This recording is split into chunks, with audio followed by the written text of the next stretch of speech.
Lisa, mais Sandrine, vas-y, dis quelque chose. Oh, Ah, attends, je pense que mon... ton micro a l'air un peu loin, Sandrine. Yeah, attends, je pense Oui, que... Sandrine, on a du mal à t'entendre, hein. Tu as l'air éloigné. Là, on est live là. J'ai vu qu'il y avait une notification qui faisait. On est live, OK. Lisa. Je pense bien, hein. Vous Ah, m'entendez? On est live. On est live déjà. Bah, alors, on va voir si les gens peuvent nous signaler en commentaire, s'ils nous entendent déjà. Je vois très ok. bien Sandrine. Georges, toi, je te vois. Moi aussi, je suis en route, un peu comme toi. J'ai pris du retard dans le trafic, mais je me suis dit que même avec le trafic, on va commencer quand même pour ne pas faire attendre notre public. Et puis, voilà, dans quelques minutes, on sera tous settled. Ça leur donne l'opportunité aussi d'inviter quelques personnes à se joindre à nous. Sandrine, bonsoir. Comment était ta semaine? Bonsoir, c'était la fin du mois. Tu vois, c'est... La fin du mois, Non, c'est pas c'était du assez tout speed facile. du tout. Yeah. Ah, et toi, Jean, comment était Oh, ta ouais, semaine? ça va, hein. Cette semaine, en fait, bon, c'était plutôt une bonne semaine parce que là, j'ai launch. En fait, comme j'ai dit il y a quelque temps, j'ai transformé un de mes bâtiments en Airbnb. Et Oui, là, sur un des appartements, j'ai déjà 3 mois complètement bookés. oui, Euh, ouais, qui rapporte plutôt pas mal, quoi. Donc, du coup, je me super. retrouve avec un appartement qui, en fait, me rapporte plus que le mortgage de Tu te rends plusieurs, compte? de That's tout un good bâtiment, news. quoi. C'est ça. Donc, quand j'imagine que là, j'ai encore 3 autres appartements sur lesquels je veux faire pareil, voilà, quoi. Mhm. Juste un appartement s'occupe du mortgage avec même du profit, presque Non, 1000 mais dollars de profit. félicitations, Et, félicitations. That's amazing. That's what I'm c'est ça. talking about. Wow, super. Bah, en tout cas, Donc, c'est à un moment une bonne donné, je semaine. pense qu'il faut qu'on fasse un live avec toi, Freddy et d'autres personnes qui sont spécialisées dans le Airbnb. Moi, je ne suis pas. Aucune de mes propriétés n'est encore sur Airbnb. Mais je pense essayer quand même, au moins avec une propriété, pour voir Ouais. comment ça se passe. Sandrine, toi, tu fais du Airbnb un peu? Yeah, je fais bien. Ça fait peut-être 1 an. Et Oui, je suis même en train d'envisager. J'ai des propriétés, des rentals. oui, Le local, je suis en train d'envisager vendre certaines propriétés pour acheter d'autres dans des endroits qui seront plus rentables avec le Airbnb. Parce que, en Airbnb. OK. yeah, That yeah. makes sense. It's a good strategy. Je pense que ce que je vais faire, c'est que mes prochaines propriétés, je vais inclure du Airbnb aussi un peu pour Ouais, ouais. essayer. En tout cas, je crois qu'on a quelques personnes qui se joignent à nous déjà. Bonsoir à vous. Merci de nous rejoindre comme tous les vendredis. Notre programme favori, voilà, notre Guest Talk Live avec un spécialiste dans le domaine du real estate, de l'immobilier. Ce soir, vous voulez qu'on y aille en français ou en anglais, les amis? Sandrine, you want to go in English? Bon, franchement, ça dépend. Hein. Both? Si Okay. le All right. public No, est no plus worries. francophone, on va essayer d'aller un Oui, peu en français. Mais ce en qui est français. certain, généralement, je mélange parce que je me débrouille très bien de rester en français. Mais bon, quand je sens déjà que le français est trop mélangé. I get Yeah. it. On va demander à notre public alors. Salut, salut, salut les investisseurs du Millionnaire Real Estate Investors. J'espère que vous avez eu une excellente semaine. Dites-nous alors, vous voulez qu'on y aille en français ou en anglais? Do you guys want English or French? On va voir comme ça le pour voir. On va démarrer dans 1 minute. Et comme ça, dites-nous quelle langue vous préférez. And we're going to go with your choice. Donc voilà, si on a 5 personnes qui disent français, on va avec français. Si on a 5 personnes qui disent anglais, on va avec l'anglais. Beaucoup plus.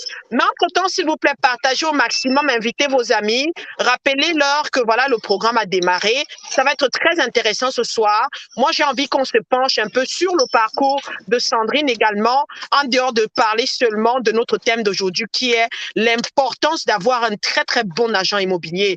Why is it so important to have a good realtor, not just a realtor, but a very good one at that? So please invite your friends. Sharing is caring. Make sure that they join this conversation. You need to send your questions. We're going to make it short today. Make sure it's going to be 1 hour, so it's going to be very speed. Make sure you send us your questions, please. So Mélodie dit que ça donne quand on mélange. Why do one when we can do both, right? Tu as absolument raison. Merci Mélodie, tu ne manques jamais au programme, tu es toujours là. Merci pour ton soutien. And someone is saying English, please. It will flow easily. Okay, we're gonna do both. Why not? Okay. So tonight I want to start right away because we're already at 8:07. Invite your friends, please. We have enough people to get started, but they can join us. They can join the conversation. Invite them. George, I'm going to give you some time to settle. Me too. I'm going to settle in a few minutes. But Sandrine, I want to give you the floor to introduce yourself to the millionaire investors. They want to know who you are, what you do, but most of all, they want to know about your story because guess what?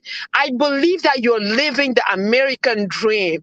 And I am so blessed for having known you. I remember we met at a conference, at a training for John Maxwell coaches and trainers and speakers. And I can never forget that experience. I know that you two, you enjoyed it, but most of all, it's the people, it's the connection that we made that day. And up until today, we are still together. And here we are doing great things together. So I'm blessed to have you in my life. But I want all the people that are following us, that are listening to us tonight, to know about your story, which was a very tough one, but very inspiring, especially for those who think that it is so impossible to make it in the United States, in Canada, in North America, when you go overseas, and even just in life in general. So please briefly tell us your American dream story. Please. Over to you, Sandrine. It gives me time to park and settle, and I'll be right back.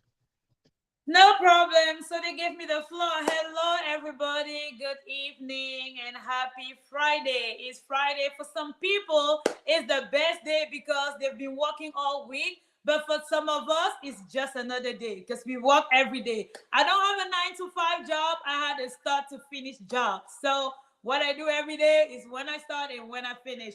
Every day is just the same. But my favorite day of the week, of course, it's Sunday. And thank you so much for having me here tonight. I know I'm part of this group. As you already know, I like money. I'm not shy to say I like money. And I also know that you're here tonight because you like money. And I think, everybody has his own story. I usually think, because I think I heard Lisa's story a little bit, I feel like we could be twins. I'm like, man, you have a lot of my story in your story.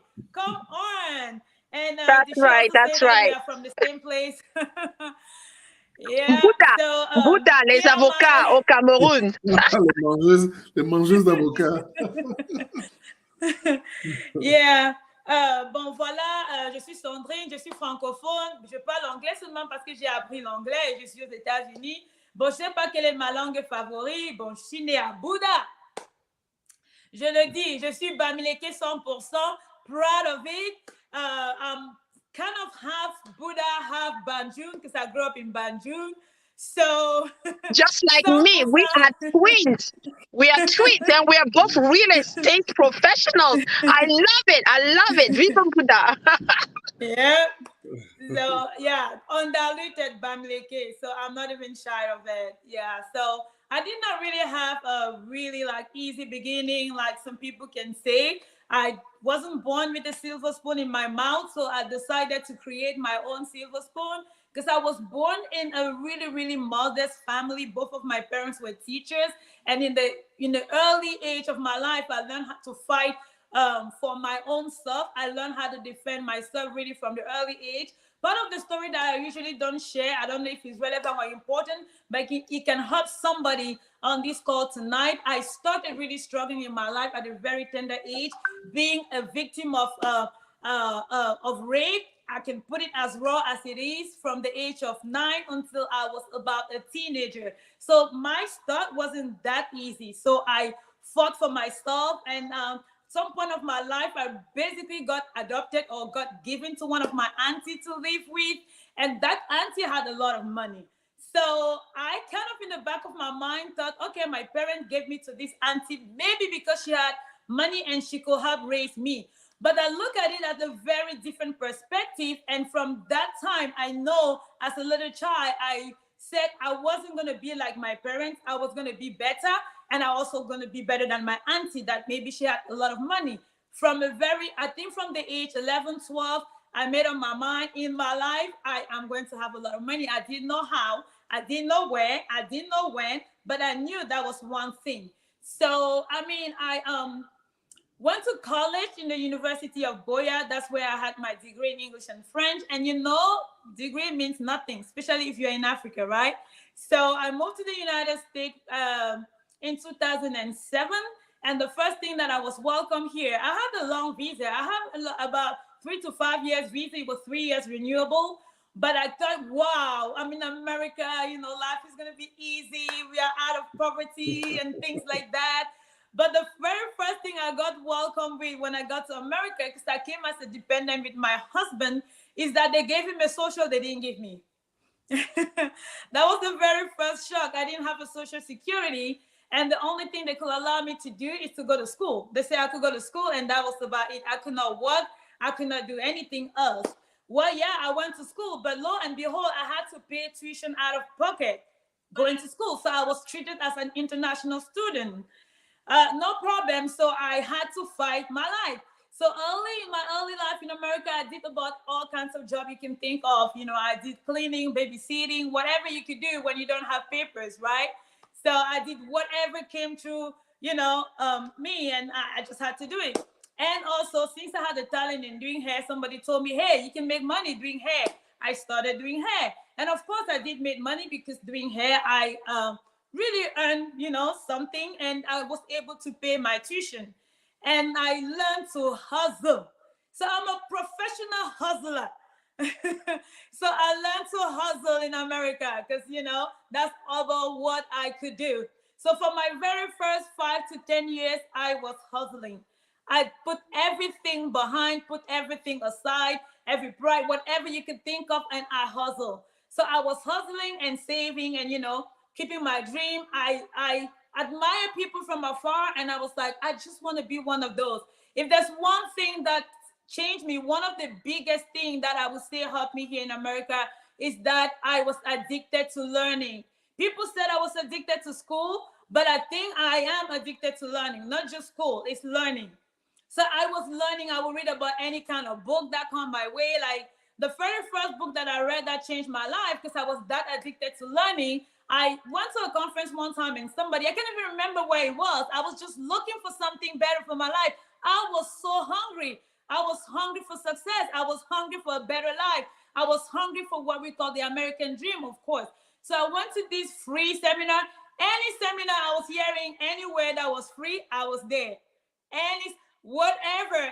If I heard of any free seminar, I was there. Before I ever paid for a seminar, I went to all the free seminars that were around. And then this guy talked, I think it was like in 2000 and maybe 12, 13 or so. And this guy was talking about, all the success they could acquire, all the things. But I remember he mentioned one book. A lot of the things wasn't within my reach. But he mentioned this book, Think and Grow Rich. He just mentioned it. I was like, well, I can afford this one. I may not be able to afford the big things or whatever, the big seminar, but at least I can afford this book. I bought that book and I read it. When I read it, I bought the original version of it, The Laws of Success of Napoleon Hill, and I read it. Honestly, that was the turning point. I was already a hustler from within, but my vision just got bigger. The possibility just got wider, and I had a 2020 vision. I will make it. I will succeed. I will get it. And anything I want to be, I can be it. That's when I really, really, really got focused on my vision and ambition. I started with network marketing. I did well in network marketing, actually.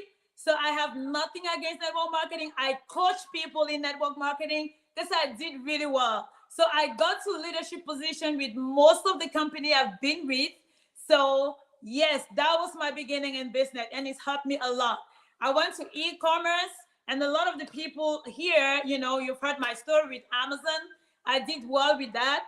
And another thing that really helped me I always have what we call delayed gratification because my vision is very big. So when I was doing all of that, I had a big vision. So when I read about successful people, I always read about, what they do, how they earn, what is, what they have. And I noticed one thing they had in common. They all own real estate. That was my first finding. I was like, these people, they all own real estate. So while I was hustling and working hard, I was like, man, these people own real estate. So real estate is probably one of the biggest things, you should be in. And I was like, what? I want to be an investor. That was probably around 2016. I was like, I want to be an investor. I want to be an investor.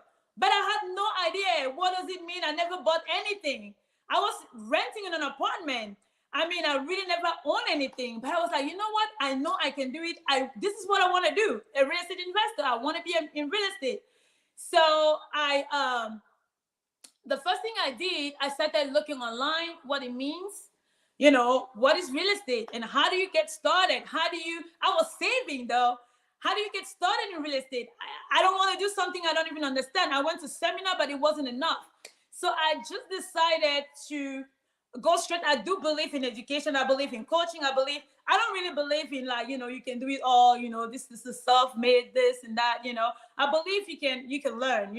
You can learn from those who are ahead and stuff like that. So I decided I'm going to go learn a few things about real estate. So I went online and I started Googling real estate school, real estate things like, how can I learn things about real estate? And I found this school. I registered. I actually didn't know that I was going to learn real estate to have a license to be an agent. So I actually stumbled into it. So I went and I registered for the classes. I took my classes just because I wanted to have some notion in real estate and invest in real estate. While I was still in school, I learned quite a little bit here in North Carolina.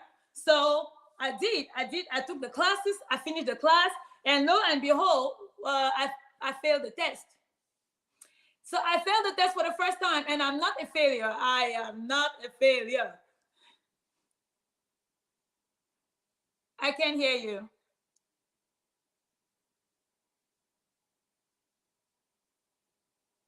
You unmuted. Yeah. Yes. If I may ask, and sorry for interrupting you, you mentioned going to school and taking a test, but obviously you're talking about real estate, but what was that about? Like, test for what?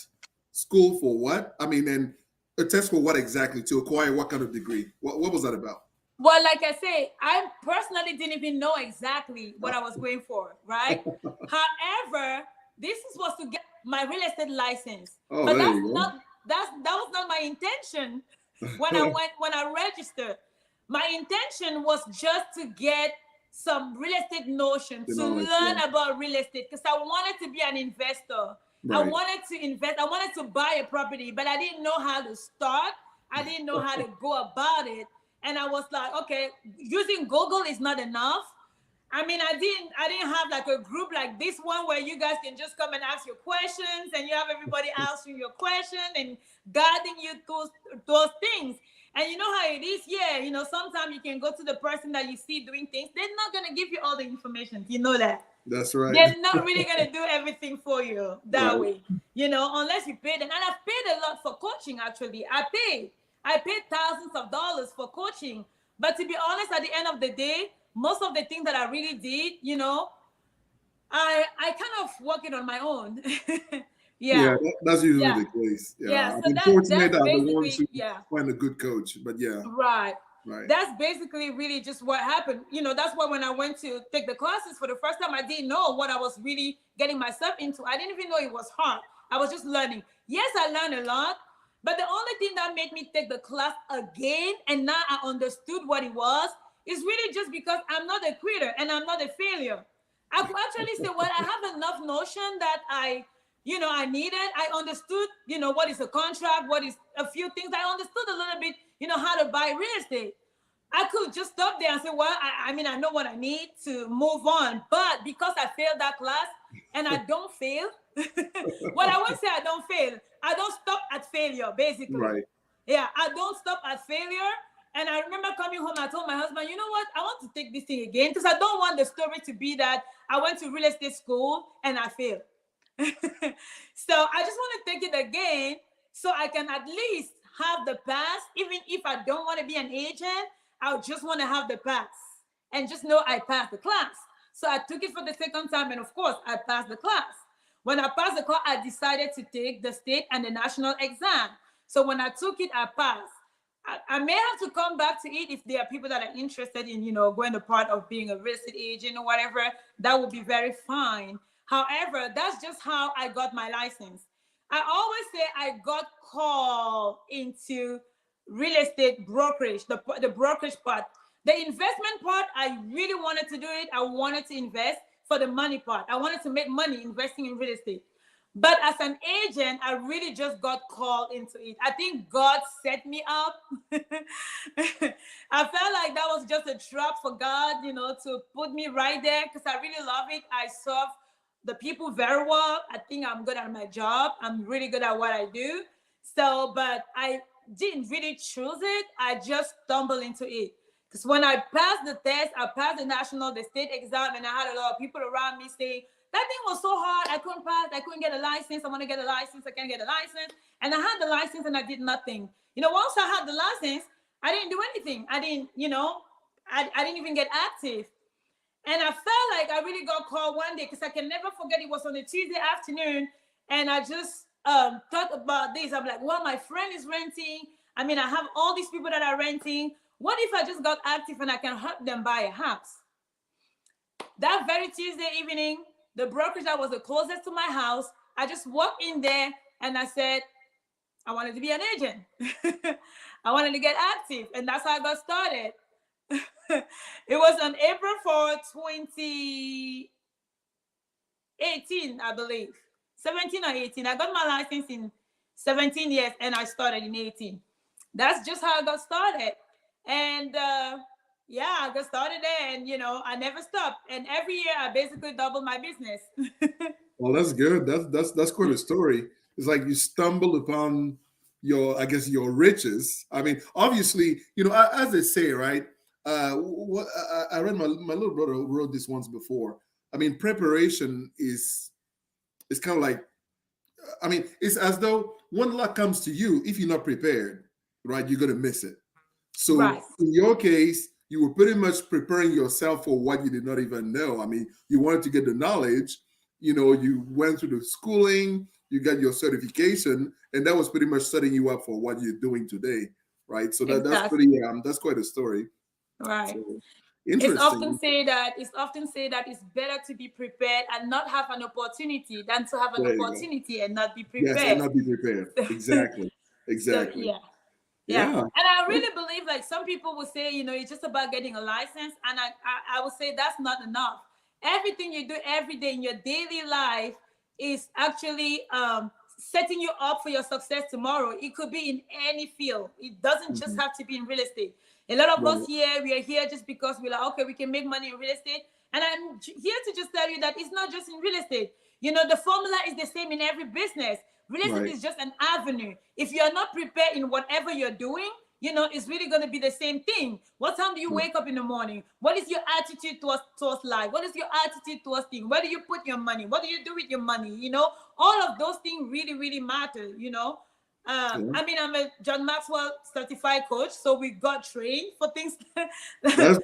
I believe Lisa too is a John Maxwell certified coach. That's actually where we met. We met for the first time. We got certified at the same seminar, the same year. Okay. So that's where we met for the first time. And I was like, oh, you're a Cameroonian. Oh, yeah, you're from Cameroon. What part of Cameroon? Oh, I'm from the West. Oh, me too. What part of the West? And I'm from, that kind of conversation where the men just start looking the other way. Okay, these ladies, they're just going to, that's interesting.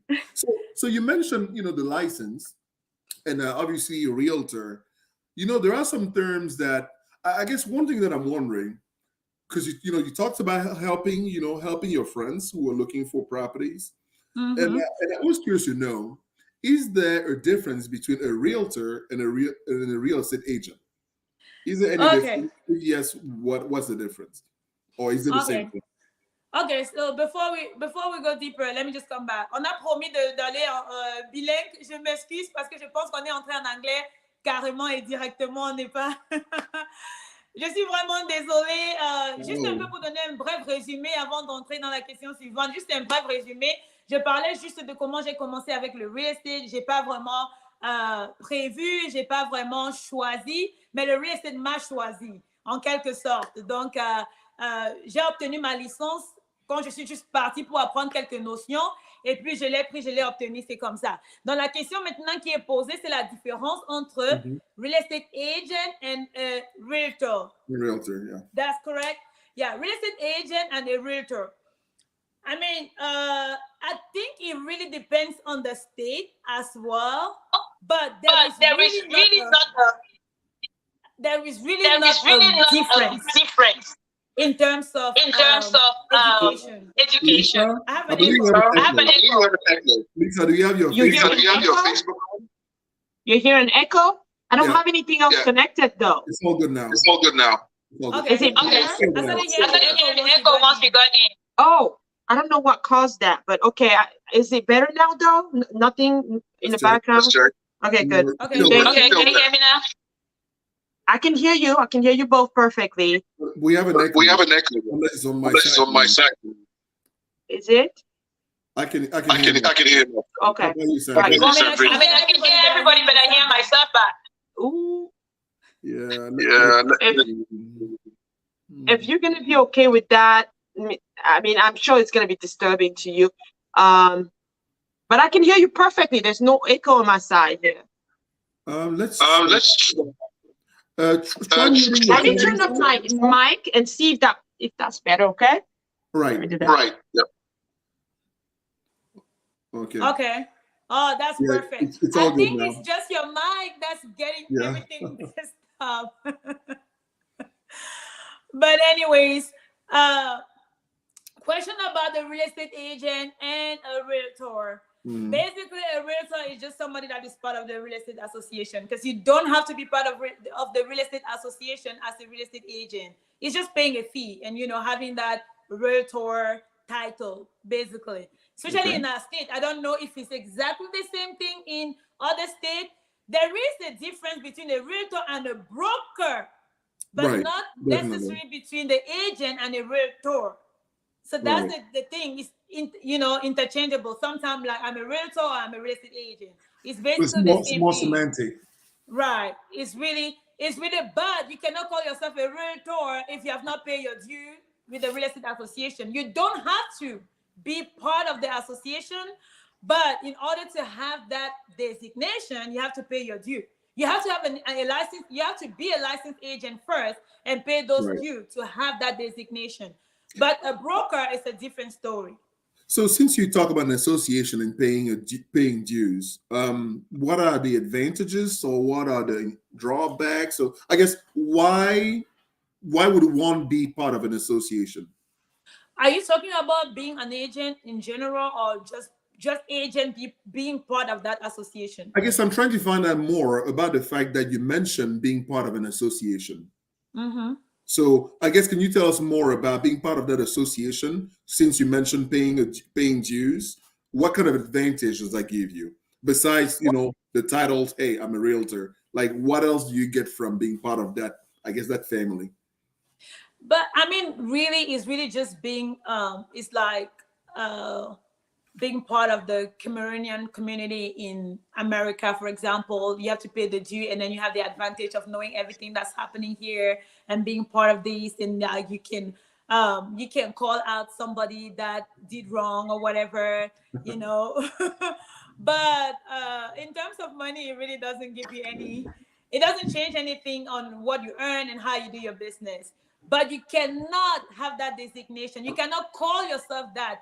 And given that the consumer, the general public, doesn't really understand that it's not that, it doesn't change anything on your business, you want to have it because they want to know, he or she is a realtor, like that name, that title. It's just something, Right. So, I mean, let me take it this way. It's like me learning everything just John Maxwell has taught in, taking all the classes but not getting the certification.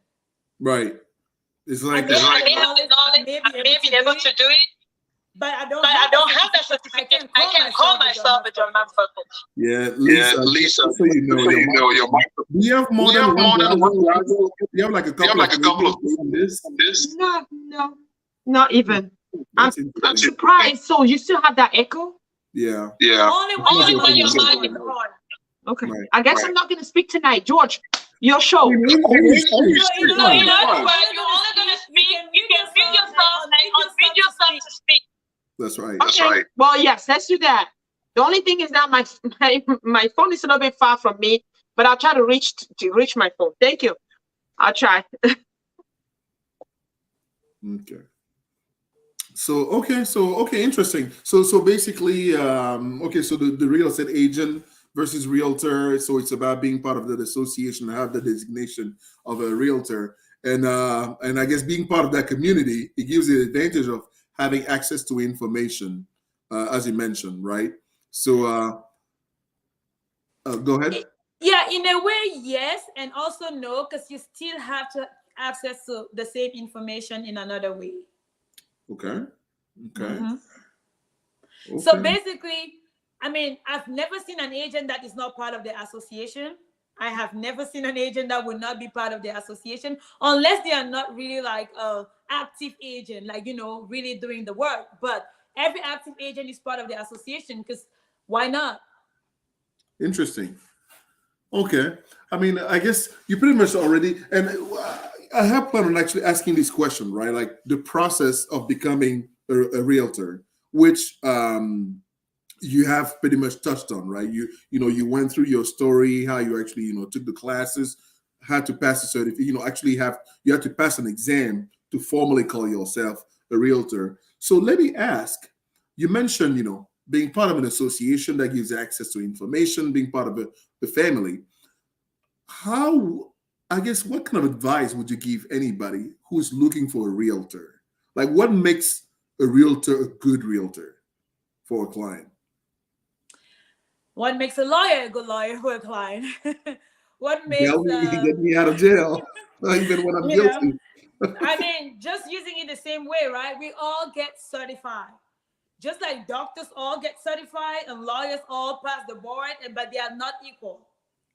All realtors are not equal. Same way all lawyers are not equal. Some are more performant than others, right? What makes a realtor a good realtor is just what is important to you. A good realtor to one person is not necessarily a good realtor to another person. So it depends on what is important to you. So if you're in the process of buying or selling your house, you actually want to check, and that's why you can interview. For example, you can interview. And especially it's free to interview realtors, like talk with them. You know what? Check with them. Who are they? What can they do for you? What are they doing? Personally, if I want to hire a realtor, it depends on, give me just 1 second, okay? You guys can talk. Sure. Give me just 1 second. Sure. Hey, Lisa, do you want to add something? I mean, you are a realtor yourself, so I am, but I don't know if you guys are going to survive with the echo that I'm having here. But I think Sandrine said it all. If you guys can hear me properly, let me know. But a good realtor, like she said, is really from your point of view. It's just like beauty. You might find a beautiful lady being somebody with big double and big lolo, just like another person prefers a top model, like a very slim, tall lady, with no skin, no meat, nothing. So it's really what you're looking for, and tailor your request, right, to the kind of realtor that you want. Sometimes you want to talk to your realtor at 9 p.m., at 10 p.m. Do you have the kind of realtor that has that flexibility? That's what you want to look at. Sometimes you have 1,000 questions. And I know one of my girls in this group, Joelle, always asking 1,000 questions. If you are her realtor and you're not going to have the patience to answer all her questions, I'm sure it's not going to work. So there are so many things that you can be looking at. Also, is your realtor knowledgeable? And one last thing that's very important, we are in an investment group. Is your realtor an investor? Okay, we touched on that last time. And as you I think it was last Friday, it was Yves Dikoume, who is a realtor in France and in New York. And he explained that it's very important for you to have a realtor who's also an investor if you're buying investment properties, because your realtor is going to help you run the numbers. He's going to have the vision. He's going to look at it from an investor standpoint and help you out. He's going to help you buy the kind of property that he would have bought himself. But now, if you just want to get any realtor, the realtor is just going to go based on what they learn in the book and from their experience as buyers, not as investors. When you're an investor, you go to a property, for example, you're going to see that the carpet is damaged, and then you're going to be like, oh my goodness, I cannot buy this house. It's a mess. But guess what? With $1,000, you replace that carpet in a heartbeat, in a few hours, right? With a good contractor. You're going to get there and say, oh, this is broken, that is broken, the cabinet is broken, that is that. And you're going to be worried about it. A realtor who's just went to school for being a realtor, got the training, got the license, is going to worry with you that, oh, well, yeah, definitely somebody can live here. But if you're an investor, you know that these things are going to cost you $100 to fix. I have one of my clients a few days ago. She was worried about a refrigerator in a very beautiful investment property that she was, she really fell in love with. But she was like, oh, je pense pas que je vais acheter ça. Le frigo est vieux. Il y a les how you call that? It was rusted here and there. She's like, je veux pas ça. And do you know how much it costs to replace the refrigerator? We buy houses here in America. Everything's already there. All the appliances are there. So we don't know how much it costs. But basically, it's less than $1,000 to get a good refrigerator. So now you have a good deal. A house is coming with equity already. You're going to lose that because of a $1,000 refrigerator. So again, you're looking at a realtor. Think about what's important to you. Are you trying to buy an investment property? Get yourself a realtor who's an investor as well. Are you looking in an area that you don't know? Look at a realtor that knows that area very well. Right. So those are the few things that I can tell you about finding a good realtor. It's all about what you need, right? There's some realtors that you call at 8 p.m. They're not going to pick up. After 6 p.m., you can't talk to them. You text, they will not respond. They'll respond on Monday if it's Friday night, right? So yeah, and there are not many of us. Sandrine and I, you can call us anytime. I remember when I was actually very fortunate that my realtor was also an architect. So he could get into the property and easily tell when there was structural issues. Right. So he was able to identify. We had a way that cost a lot of money to that. And that was a good thing for us. We didn't know anything about it. So it was good to have all those features that you mentioned in the area. Has contact in all the fields of the real estate world. On top of that, he was actually knew about it. And he knew we wanted to use it as a loan. So we knew that, you know what, this one is not going to qualify for a loan. So yeah, I mean, good things to think about. I guess, Sandrine, what else would you add to what Lisa said?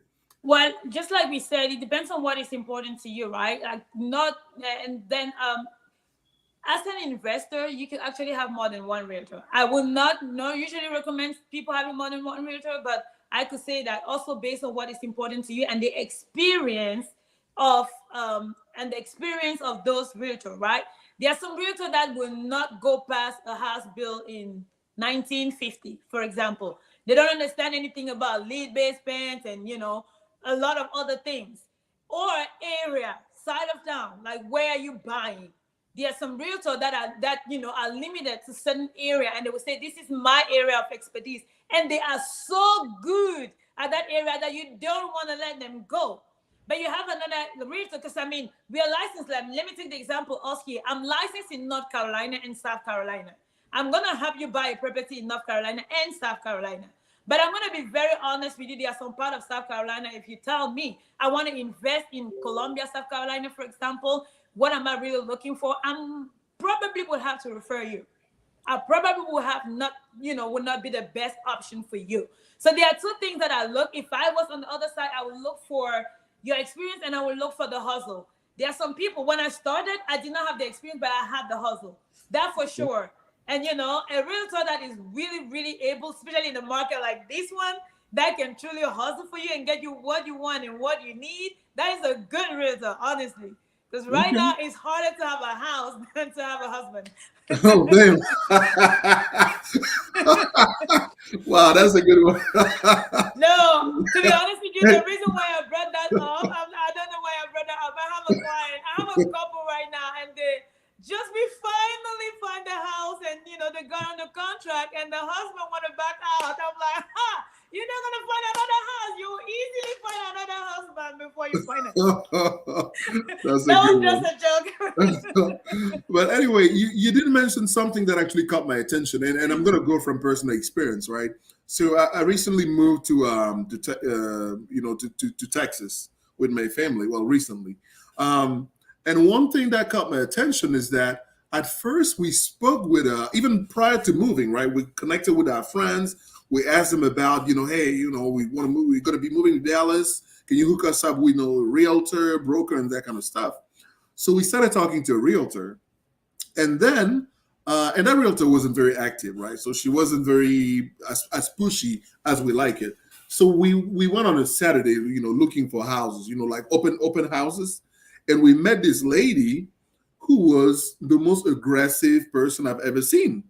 I mean, she was just like, she was there to sell, and she asked her, "Do you guys have a realtor?" We said yes. She said, "Well, take my card anyway," and she took our number, and she was just harassing her.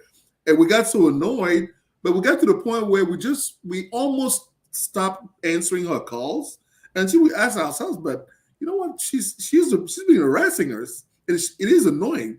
But at the end of the day, that's actually the very person we want to work with. Somebody who's going to be on top of everything, who's going to be on top of their business, right? Like who's going to be looking for us, who's going to be telling us, hey, this property is about to go on the market. But one thing that she mentioned actually signing some type of a contract with the previous realtor we were talking to. And she mentioned like a time period of 6 months or something like that. So when I lived in Chicago, I never had to worry about it when I bought my properties. But in Texas, I don't know if it's specific to Texas. I never really bothered to look. But since you mentioned earlier that you can actually have more than one realtor, is that like a nationwide thing? Or do some state actually require to respect some type of agreement that limits you to, just so that people don't make a mistake out there, right? I have 10 realtors. Yeah, let me come back to it. It's because I was talking to investors, right? Like, that's a really different setting. Because if you're an investor that is buying, multiple property a month, a year, or whatever, that's the only setting I'm talking about having. And then you're not buying your house, like you're moving in, looking for your house. You're buying properties all over the place, right? And you want to make sure that you don't miss deals and you buy the right deal. That is the only time where I talk about, having, and plus, as an investor, that's maybe already a little bit advanced, depending on what type of investor you are. Because, even me as an investor and as a realtor, I work with other realtors to find properties. So that could be a little bit, so let's back that. Let's come back to that. Because even me, I use realtor, depending, the area I'm looking, and I want the expertise in that particular one, right? Makes sense. So that's completely different. But if you're just buying like a couple of property or your own house, you're shopping for one house, you have no business talking to two realtors. That's good to know. I guess we didn't catch that detail, right? The investor versus the owner, occupant. And even investor, depending on what kind of investor, I'm not talking depending on what level of investor. There are some investors that are not good at multifamily. They won't really help you much. I mean, some realtors cannot do much. We talk about some realtors that are not investors themselves. They don't know how to look at property. It's different. So it's in that line, it's in that sense. But really, if you're really just buying your house, buying a couple of rentals or whatever, have a good realtor that you trust, you love, that has the integrity, and that has your best interest at heart. Because remember, we are in the business. So a lot of realtors out there are just doing business. To really find a realtor that will put you in front of themselves is something that you have to build the rapport and the relationship to get there, especially as an investor. Does he or she want you to buy this property just because of her commission or because it's a really good deal for you? And if you're buying your home, same thing. You need to choose. And if you're a first-time home buyer, this applies even way more to you. If you're buying your very first home, having a good realtor is really crucial. It's really important because you don't know anything. You don't have any experience, you know? So you want to have somebody that you love, you trust, and that will have your best interest at heart, that is patient, that has the hustle, the bustle, and that can really get anywhere. Okay. Well, that's interesting. And that's good to know. And I guess you mentioned something that caught my attention and which I'm sure people will be interested in, especially since, if I'm not mistaken, I heard about this horror story from somebody in the Cameroonian community, actually, who found a property. And because you talk about realtor investor, right? So the gentleman found a property. He was working with a realtor. But then that realtor actually, I guess, liked the property more than his clients. And he actually went behind his back. And it's like, I believe it actually happened in that community, if I'm not mistaken. But I don't remember the details. I mean, I hope I'm not mentioning something that people are, maybe I shouldn't talk about it. I don't know. That just came to mind. I mean, I'm sorry if somebody's out there, because I see all guys' reactions. And you guys are in the business, right? So I never heard of it. I didn't hear the story. I don't know. Good. Maybe it was on Facebook. I'm not always on Facebook. Yeah, but it's actually one of those that the realtor actually ended up going behind the client's back, and actually, I guess the person managed to get the client not to go for the house, and he ended up purchasing the house. The realtor investor. And I think and the seller actually contacted. So the seller realtor actually contacted the buyer and told him that your realtor is an a-hole. In other words, that he's actually going behind your back trying to get this property that he's supposed to be helping you acquire. So about that, how would one actually protect themselves? Because especially because you mentioned that a good realtor, usually they are also investors. So how can like a regular Joe like myself protect themselves from, because especially like somebody like myself, I live on Redfin, right? I'm on Redfin all the time, so I find properties that even my realtor doesn't find. So how would I protect myself against a realtor that would actually be interested in doing such thing to me? If there's any way to do it, yeah. Well, the first thing I say is that as an investor, you have to have a good team. With a realtor in your team that really has your best interest at heart, that is, like I said, has you in front of everything. I mean, if I have a client, my business is first of all built with integrity. It's number one, my integrity. One deal, one mistake can destroy your career or can destroy your business. I don't care how much money that property was going to earn the person, but you already destroy your reputation. You already, because now you're telling me, if I just know the name of the person, I mean, that's horrible, right? That's really horrible. You can actually be sued, actually. This can be a lawsuit, definitely, because the realtor is taking a commitment to defend your best interest. And your best interest starts with a house that you're looking at and that you're interested in. That's where he should be working for you and not for himself. So, and that's the reason why when you have a real estate agent who is actually a member, who is an actual realtor, because they have to abide by a certain level of integrity, ethics, and they definitely know if you're a realtor, you're going to lose your license if somebody can file a lawsuit explaining with proof that you did not defend their best interest. You went in that transaction to serve yourself. So you guys have to keep an eye out there. And when you're hiring someone, if the person is part of a recognized and recognizable association, it's better because they would have to protect their license when they're working with you. That's what I can add there. But yeah, definitely we have to be careful out there. I want to take this opportunity. I know I have the echo, but I wanted to ask you, Sandrine, about this process of new builds, because remember we had that issue in the group with the lady who is getting her house built, and then all of a sudden the rate went up and she didn't really know that there was going to be a change. She didn't pay attention to certain details. How could a lawyer be instrumental when you're buying a new property, that completely new build? And would you recommend anybody going in and speaking straight to the builders, real estate professional that are there in their office? What is the difference between the two? Whose interests are they working for? And what would you recommend in such instance? Right. Right. So So coming back when you choose your realtor, that's why when you start the process in the beginning, you have to choose a good one and get into an agreement. To go back to answer your question, George, and just as like Lisa said, when a realtor does not represent you properly, you can actually file a complaint, right? But you can only be able to file that complaint if you guys had an agreement, meaning you signed that, agency agreement with the person. So that's the first process. Don't do anything without an agreement, without having somebody representing you. And if somebody is representing you, have that agreement. Some people think, oh, the agreement, I don't want to get tied to anything. But you could actually have a problem like what you just mentioned, like, went behind your back and got it. You guys didn't have any agreement. She can do that, actually. If you guys did not have an agreement, she would not be held accountable if she went behind your back because you were unrepresented, quote unquote.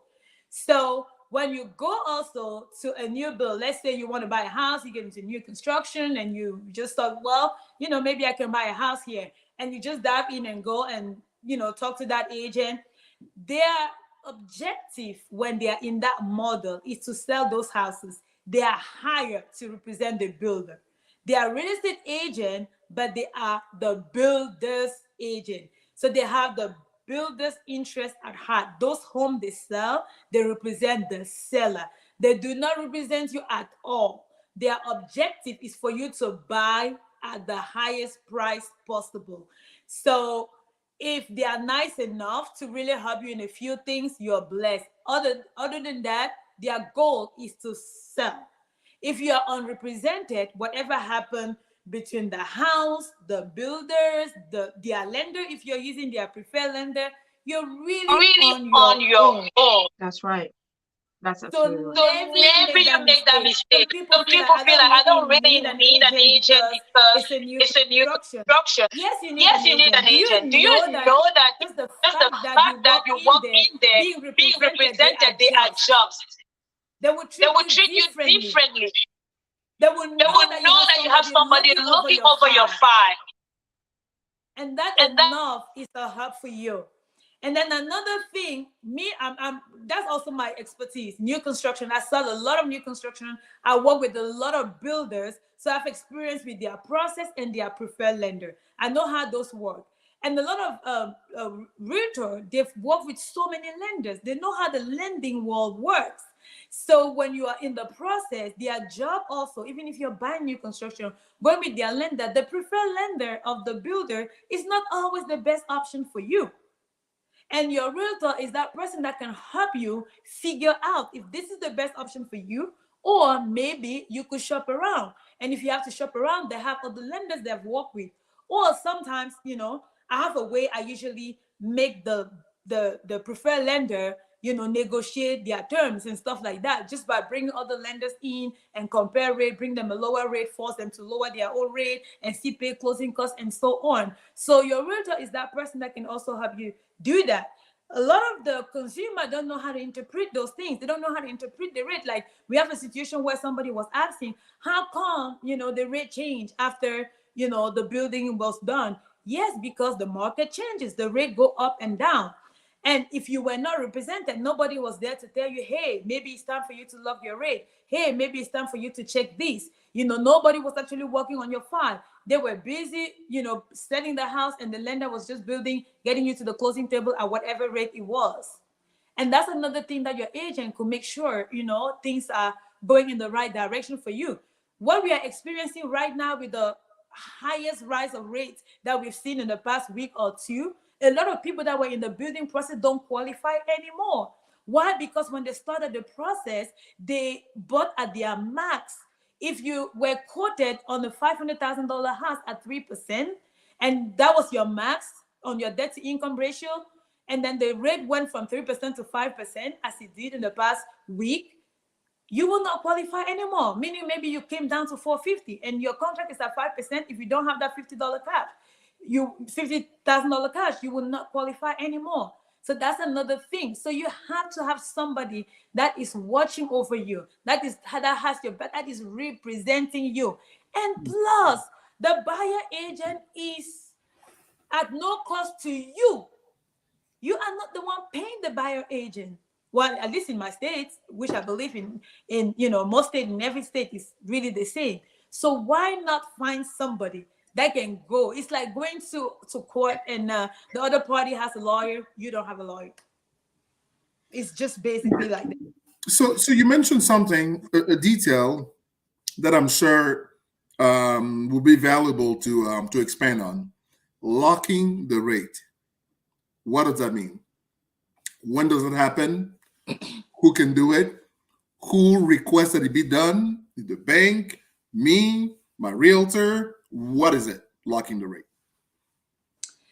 Some loan officers, because that's actually their field, their job, they see what is happening. Some of them that really, work deep with their client, understand that at some point, especially if they are building, because it's a longer process, they will understand that, hey, let me get with my client to make sure, they can lock their rate now.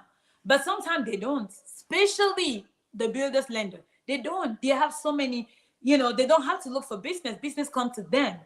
So it's your responsibility to get with your lender and check about locking your rate. Locking your rate just simply means they are selling this thing right now at this price. And the price can change every week. Until you have blocked that price, you are still liable to whatever price you get next week or the following week. That's just what it means, locking the rate. So until the when I'm blocked. So when they block your rate, whether the rate goes up or down, you are stuck with the one that you had before. It also means that if the rate goes down, you have the one that you already locked. Nevertheless, there are some company that will do what they call extended lock with a one chance of fluctuation, meaning you have an 8-month build time, and we are afraid that rates might go up because it's still projected to be going up in the next couple of months or so. Nobody knows. But some company, not all, because I've talked to so many companies, some company have, have that, thing in their guideline where they can do extended lock. Maybe they will charge you a little bit. Some company will credit whatever they charge you for extended lock. They will credit back to your closing cost at closing, but they can lock it for like 8-month periods. And when they lock it, they can give you a chance. Let's say, maybe 30 to 60 days before your closing. If rates goes down, you have one chance to take advantage of that. That is the best for me right now, because at least you have that one chance. I believe that's critical information right there, right? Let's make sure that our viewers, our audience is aware of those little details that, we have all this knowledge. Sometimes we talk about it and we don't realize how important it is because, it's part of our common conversations. So that's why I insisted that locking the rate be defined, especially since we had a case of the person who is at closing that they realized that the rate had changed. So maybe they weren't aware of the fact that they could have locked that rate earlier, right, at a lower rate. From personal experience, George, I'm sorry. Just to let you know that we have a few questions already, and this is 9 p.m. So we'll be taking those questions. I know I have the echo, guys, and I'm gonna mute myself, but I'm gonna give you those questions so that when you're done talking, George, you can then have Sandrine answer them. One of the questions is, can you back out of a deal when you've already locked in a rate? And the other question was, should you hire a lawyer before getting a realtor? In some states, you have to have a lawyer, but not everywhere. So Sandrine, you have those two questions coming for you. I'm going to mute myself again since I have the echo, but if there's any other question, I'll take it. We're going to take about 10 minutes to answer those questions and we'll be done for the night. Sounds good. Okay, so just to finish, regarding locking the rate, and also if you remember that I asked, what are the criteria for locking the rate, right? I mean, if you know about some criteria, please do share with us so that we actually know what to watch for. In my personal case, I'm building a house right now in Dallas. And the moment they install windows, we can lock rates. So they have to have windows installed for us to be able to lock rates. So I don't know if it's specific to that company, or it's your Texas thing, or I don't know. So what are the criteria for locking rates? It's actually specific to that company, I believe. So it depends, and maybe that is their preferred lender, and they want to make sure that they are locking the rate for a specific number of months. The reason why they want to install Windows first is because they may have delay. They want to account for all those delays. But usually, once they have Windows cabinet or certain things, they can be sure they can predict the closing time. So that's the reason why they want to do that before they lock the rate. So it really depends on company. So some company have guidelines that are different from others. Some cannot even do extended lock. Some will lock only 60 days before closing, some 45 days, some 90 days, and some have extended lock. But a lot of the time, it will cost you something to go extended lock, more than 90 days, basically. And somebody asked the question, can you back out if you lock the rate? I mean, basically in America, you can back out of anything. But the only thing is that a lot of stuff have consequences if you back out. Reason why we say when you lock it, they will charge you something. You back out, you lose whatever they charge you.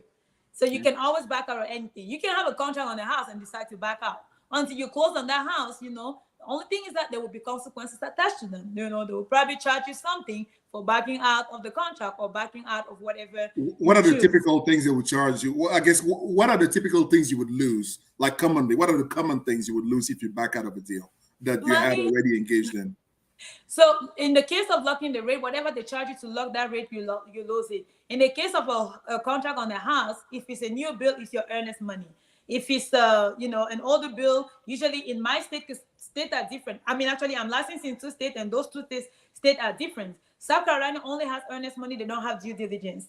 In North Carolina, we have due diligence and earnest money. So if you back out of the contract, before your due diligence expires, you only lose your due diligence. But if you back out of the contract too close to closing time after your due diligence, you lose both money. So we've seen people that are losing $20,000 right now in this market because they back out of the deal, or because they couldn't qualify anymore and they could not close. So that's what you lose. So you can back out at any time. You just have to be ready to lose whatever you put in. Okay, there's another question. Thank you for answering that one, Sandrine. The other question is, if you don't lock in your rate at the beginning, can you lock it in later? And the other question is, would you be able to expand a little bit about expand on your investor experience? What can you tell us about your experience as an investor and advise those who would like to become investors? So question number 1 is, can you lock in the rate later? And also, can you talk about you being an investor? You can lock your rate at any time. You cannot just do multiple lock. Like I said, once you lock the rate, that's the rate you have at closing. So you can lock at any time. You can decide, the lender can come to you and say, hey, it's time to lock your rate. We are 60 days to closing. And you're like, no, I don't want to lock right now because I want to see what the market would be in the next week or 2. That's fine. That's your choice. You can decide to lock in later. The only thing is that if later rate go up, you're going to get that higher rate. So that for sure. So it's your choice. There are some people that don't lock their rate until, almost going to closing, and then whatever, when they are doing their final paperwork, final underwriting, they give them that rate, and that's what the lock. It could be 1 week before closing. So it's really a choice to you, but it's always a good thing to monitor the rate and lock it right when you feel comfortable with whatever is suggested to you. So back on the investment side, I've done a little bit of everything on the investment. I've done flipping, I've done Airbnb, and I've done rentals. So multifamily is what I'm really getting into right now. The only thing I've done is duplex. I've not owned more than a duplex. I also do land. I've also been basically really almost everything. So yeah, my actually first thing that I ever bought, it was a land in Florida. I still heard people buy land in Florida. Hey, that's the news. So I heard people buy land in Florida if they're interested, because you did not even need, you remember I told you about how I started not even a social or whatever? That company actually can sell land even if you don't have a social security. You can actually purchase land.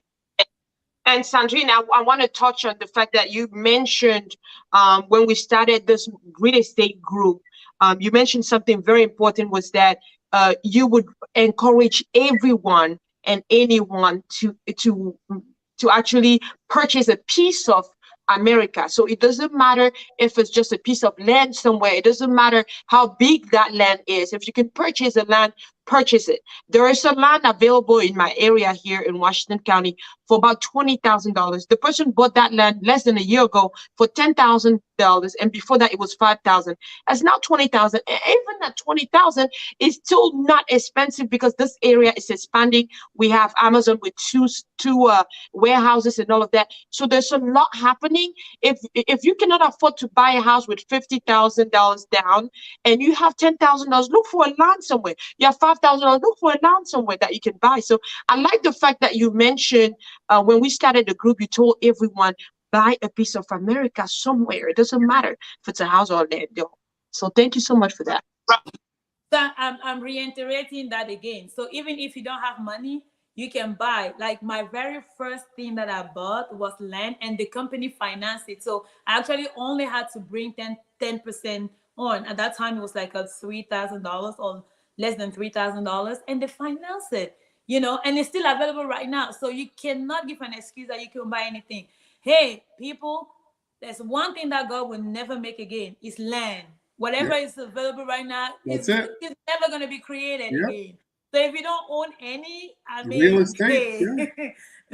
So it's just going to circulate. So buy yours right now. And, you can buy anyhow, anywhere. Some people are willing to have a whole lot of money before they can invest. That's the best way of investing because then your risks are reduced.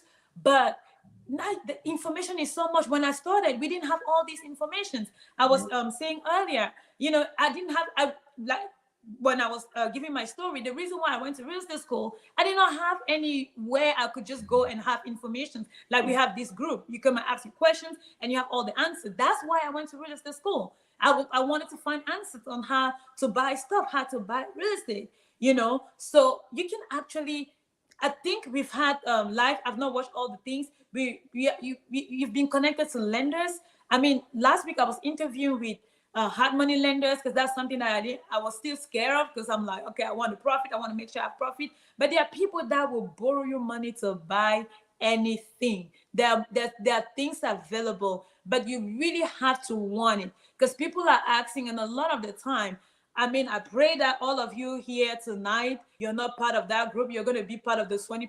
Each time I do presentation and stuff, I always know that we have this 80-20 rule. Among all of us here, only 20% are actually going to do the work, and 80% are only going to get the information and get the excuse why they can't do it and why other people are better than them. I love my story. I know I earned my story. I love my story because whatever you have as complaint, I've had it.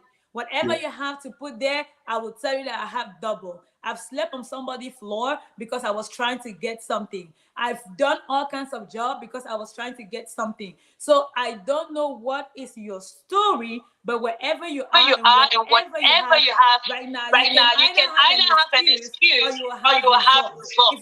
If you're looking for results, you're going to do it. If you want to invest, I'm telling you, we are in a land of opportunity. We are in America. I told you you can buy a land, you can buy a small house, you can rent something and use it for Airbnb and from there. You have the information. And don't waste the information. I offer a lot of free coaching, but the thing that I hate in it is that at the end of the day, it's so wasted. So I actually started saying I'm going to charge for my information because you guys take it and waste it because you don't do anything with it. But when you pay for it, you're going to actually use it. Right. That's one thing I know I should have done years ago. I mean, and I'm glad that you say everything you say because I'm sure people watching us right now who know us, they can tell you right now that we talk the exact same way, right? Own a piece of America. This is the land. If there is a place where you can make it, it's America. I mean, if you can make it to America, trust me, I can't think of a place you will make it at. America is it. America is for sale. Our politicians here know it. We best start acting the way they are, the way the investors are, right? And again, land is not growing anymore. I mean, unless we start colonizing some of the planets, what you own is yours, right? People say the landlord. You can actually be the lord or the lady of the land, like the lord of the land, right? I don't even call it like a landlord. I'm actually the lord of the land. That's my land. I mean, it's literally, and I tell people, whenever I'm going to maybe drink a little too much, I'm going to start digging. I'm going to dig because it's mine. I don't know what's under there. I'm going to dig. Whatever I find, it's mine because I'm the lord of the land, right? Right. And I want to add something. I really want to add something maybe to help inspire somebody or whatever. this $1 million thing we talk about, I really used to see it as like another planet. But I'm going to tell you, it is so possible if you bend yourself and you focus. I said it in the beginning. I got to a point of my life where I was just so focused that I wasn't buying anything, you know. I focused on what I wanted to achieve and where I wanted to be, where I wanted to put myself. And to be honest, when you get that focus, doors will open for you. If you are truly looking for and waiting for the doors to open before you take the step, you're going to be stuck where you are. But if you start walking, you will realize that as you are moving, the doors are opening. And if the door doesn't open, push it. If it doesn't open, go around it. If it doesn't open, climb it, do whatever. There's a story in the Bible that talks about, you know, some friends that so much wanted Jesus to touch their, you know, to heal their friend. They got to the place, it was so crowded, there was no way to get into that room. And they knew that if we can only go to the room with Jesus, he can really heal our friend. So they could not get it. Guess what they did? They went on the roof and they tear the roof down and dropped the friend in the room, and Jesus healed. That is the story that motivates me and inspires me. I'm like, well, they could just say, well, you know, we couldn't get in. There was no way. There was too much crowd. Some people have gone ahead of us. They were lucky and all of that. But they said, no, we're gonna suffer the consequences later. I don't know what happened, whose house it was. I think it was somebody's house. I don't know what happened, like, you know, how are they going to fix the roof or whatever. They didn't think about it that time. All they thought about was the fact that, Jesus, you're going to heal our friend today. And they opened the roof and they drop it. So when I was focused, like, you know, I'm going to make it, honestly, in a matter of, when I started in real estate, it took me 2 years to hit my first million. And once you hit it, it starts doubling. Like, you don't even know how it's going. And it starts going. Now my vision is billion, and I know it's possible, it's doable. You know, the people that are doing it, they don't have 4 eyes. They don't have 4 legs. They are regular human beings like you and I. I don't think that God created people differently. I believe that we have different opportunities, but we're all made with the same kind of things, which is like created at the image of God. And of course, as you already know, I'm a person of faith. I'm a strong believer. So I believe, I pray, and when I finish praying, I hustle. That's right. You got to act on it. Right, you got to act on it. Thank you so much. I mean, this was an amazing conversation, George. I mean, I love this conversation. I'm sorry that my mic is giving an echo, but I wanted to take this opportunity and thank you, Sandrine, for coming. I know you have a lot on your plate, but you did make time to come here and share this information with everyone. I think the list that you can do, guys, to you know, to at least acknowledge this effort is to put this in practice. Take action. This is the only thing that you can pay her back with, because she's not charging you for this time that she spent here to consult with us and give us all this information. At least be in the 20% that is going to apply what we talked about today. And why not? Let's just be 100%. A community that wants to be successful, a community of millionaires that are going to look at becoming billionaires, because those who are doing it are not better than us. We can definitely do this, guys. You can apply this and you can start making your millions. So please, buy a piece of America wherever you are. Buy something. If you need help, contact us, but only contact us if you are serious. We can help you wherever you are. We can give you any advice that you need. George is always helping people. A lot of people have bought houses because of George. In fact, me too. I was scared that I cannot buy a multifamily. Like, I'm an African. I just came here in this country. How am I going to buy a multifamily? But, you know, looking at George doing it, at the time in Chicago, I knew that I could do it. I looked at Sandrine and I was like, oh my goodness, we did this John Maxwell training together. If she's a believer and she's doing these things, she's a realtor, she's an investor, we are in the stock market together. She did Amazon, she did a lot of things, but she is 100% vested in real estate. There is definitely something there. So these 2 people motivated me a lot to be a multi-million-dollar worth in portfolio today. And guys, please don't stay behind. Listen to them, apply what they're telling you, and let's all be a community of people that are building generational wealth. So please, Sandrine, I cannot thank you enough for being here tonight. George, I can't thank you enough. I'm going to mute my mic now and I'm going to let you conclude. Sandrine, I'm going to give you back the floor to say a word of conclusion, and then George is going to conclude this discussion today. Guys, thank you for watching tonight. I'm sorry about the echo from my mic, and I hope you guys enjoyed this live tonight. Thank you so much. All right, Sandrine, last few words, and especially because earlier you mentioned the book that changed. That was like, that was the switch that the flip.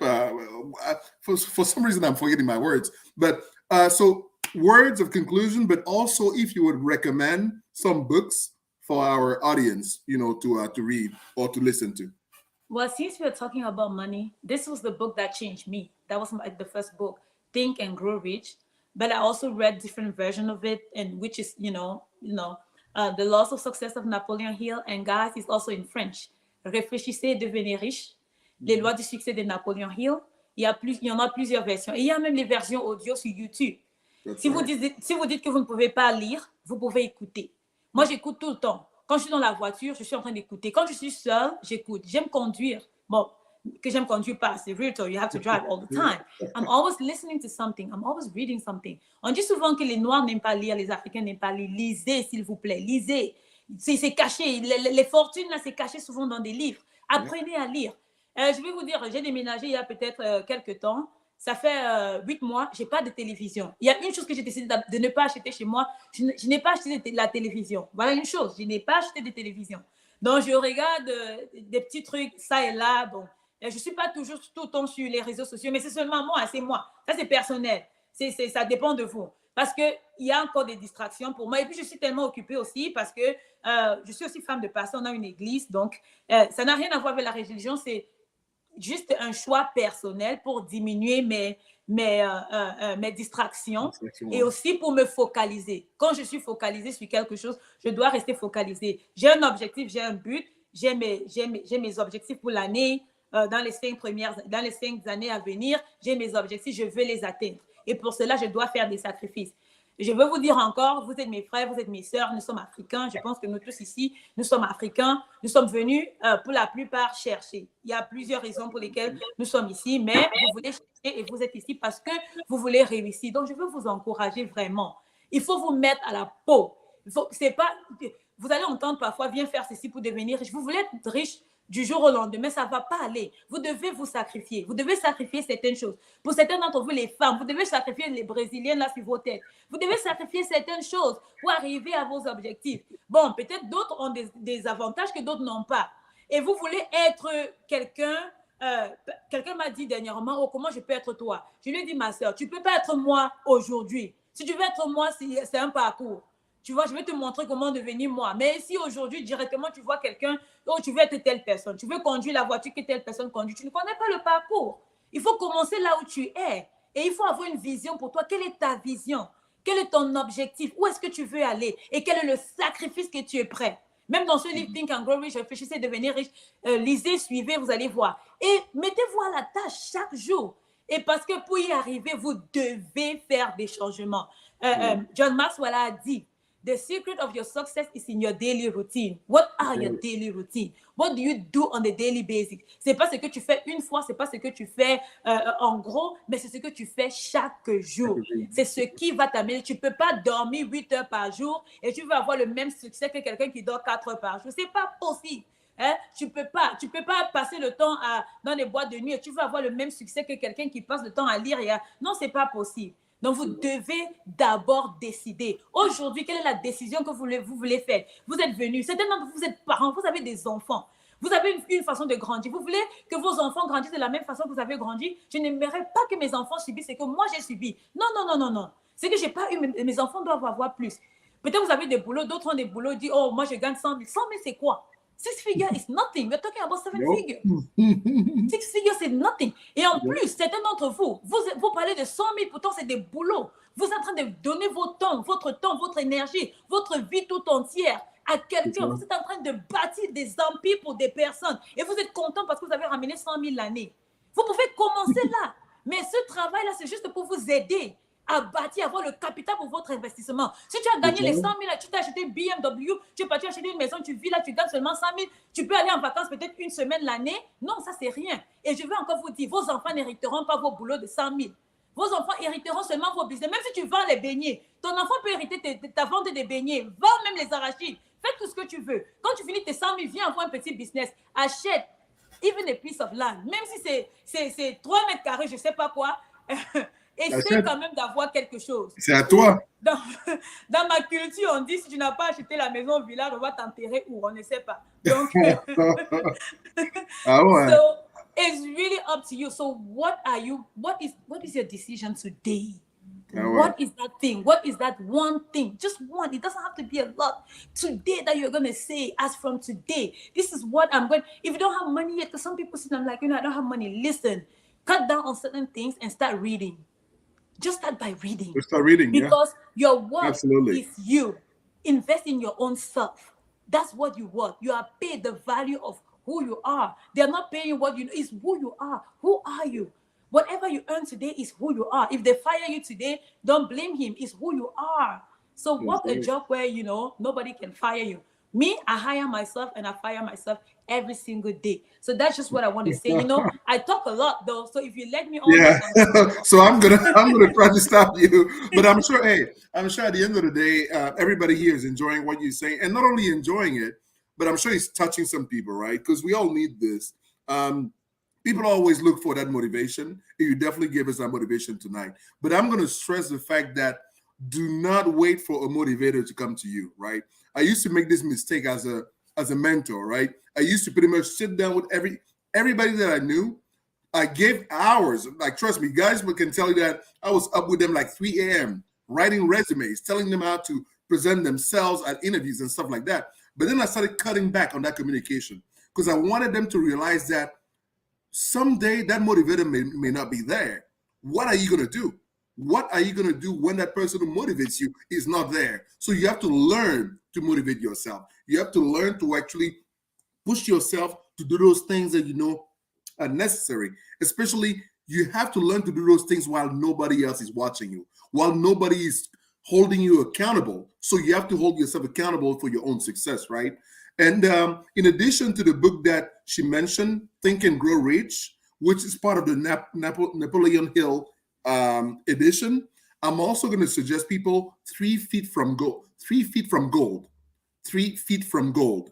That's a really nice book, also from the Napoleon Hill is like an old-timer motivational speaker. He trained, it's kind of like John Maxwell, right? He trained a lot of people in how to change your mindset and actually have that mindset of wealth, right? So 3 Feet from Gold is the one book that I'm telling you, you read the first 3 chapters, you're going to finish that book. You're going to finish that book the same night. Like, trust me. And I will recommend that book to everybody, right? So I don't know if we have anything else. I want to add one more book, Rich Dad Poor Dad. It's really small. It's easy to read. So you can add that to your... That's right. That's a classic. And it's also, you have the audio version as well. That's right. Yeah, exactly. So all those books, if you cannot do the reading, you also have the audio version. So you have no excuse this time around, right? A little less music, a little more education. So. Thank you so much, guys. We're going to close for tonight. Thank you all for watching. Please do not miss next Friday. We're going to have our success story. The first success story, it's going to be a young lady who's now the owner of $1 million property. And really, that her story is amazing. If she could do it, you can do it, right? Because when you listen to us, when we've been doing this for years, and we have multi-million dollars now in portfolio, it seems like it's just a story we're telling you. It doesn't seem like it's possible. But when you listen to her and you know that she can be you can be her, it's definitely going to motivate you. Do not miss next Friday, 8 p.m. Mark your calendars and make sure that you invite someone. You guys come and take all this knowledge and you don't share it.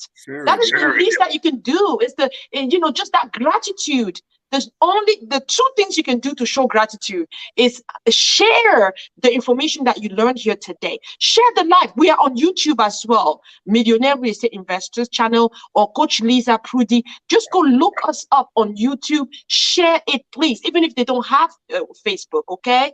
And be here on Friday. Invite people to the group. We are now 300. I want to thank those who have been inviting people. We need to be 3,000.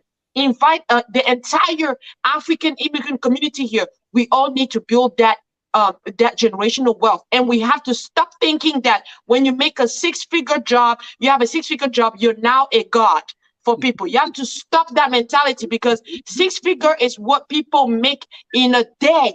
Okay? Yep. So please, let's change that mentality and now start looking at how to make millions and how to make billions, like Mama Sandrine said. So thank you again for joining us tonight. We look forward to seeing you next Friday. And until then, peace out. Bye, guys. Bye, guys.